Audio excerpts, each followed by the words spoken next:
If you want to find a specific phrase or sentences on your browser in Samsung S25, so I'm gonna actually show you how it looks in Google Chrome, you have to just click on three dots in the right upper corner and go into Find in Page. And now input the phrase that you are actually looking for. So in my case, I will try with language. There we go. It's not detected, so maybe languages. Okay, that's weird. But here I can find something.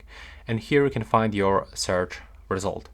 So if I'm gonna replace, for example, with this one, I can actually find 7 with phrases. And when I'm gonna tap on these icons, on these arrows actually, I will be quickly redirected into this specific phrase and it will be highlighted with orange color.